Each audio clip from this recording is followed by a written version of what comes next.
Peggy 16.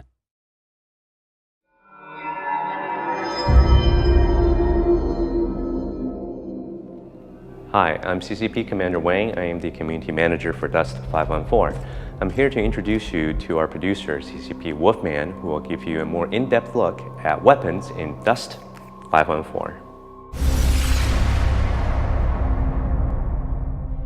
Hi, I'm Tom Farrer, a producer here at CCP, and one of the best parts of my job is working together with a design team on the weapons for Dust 514, which, in case you didn't know, is a persistent free-to-play shooter set in the notorious sci-fi universe of EVE Online.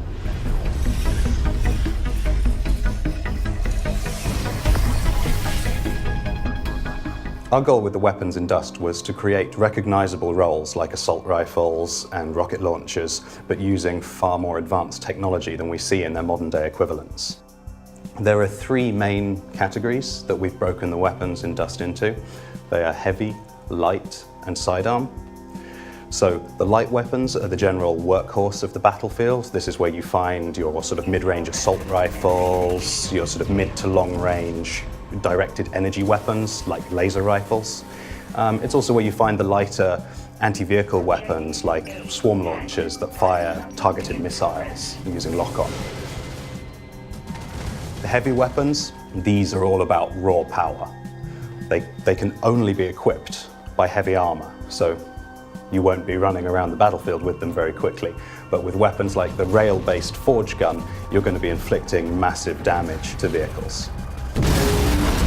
And then there is the sidearm. This is your backup.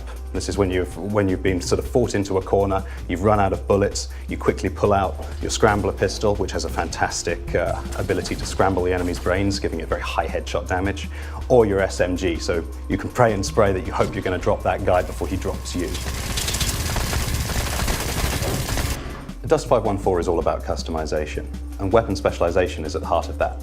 Now, most games put a gun in your hands, you go and shoot the other guy in the face. Dust goes a little deeper than that. There are hundreds of weapons and weapon variations on the market to suit your taste, but there's also a huge array of different skills that you can train that will affect how your weapon behaves. As you play the game, you'll earn skill points, and you'll earn ISK, our in-game currency. You'll use those skill points to train abilities that will give you access to different types of weapons, different types of armor and equipment. Then you'll use the ISK that you earn to go to the marketplace and buy these items. This gives you a lot of choice in terms of how you progress. Do you go wide and gain access to a broad range of different equipment? Or do you really dive deep into one area and specialize and get one weapon or piece of equipment to be the best it can possibly be? This system is really at the core of Dust, and it's a powerful tool for controlling your destiny as a player. We're always working on new weapons for Dust.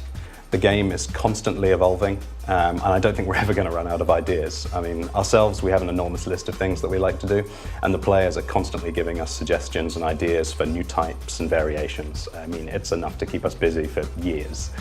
But looking at the near future, we have a few new weapons coming out that are pretty cool. We've got the Flaylock pistol, which is a sidearm that fires micro-rockets. That's pretty cool, actually. I like using that one. We've got the Galente plasma launcher. This is a new dumbfire AV weapon, which I think the players are going to really, really like. And lastly, of course, we have the scrambler rifle, my personal favorite. So I'll be looking forward to going onto the battlefield with that. Really, the most important thing for all of these new weapons, and the thing we enjoy the most, is putting them in the players' hands and seeing what happens. I can't wait.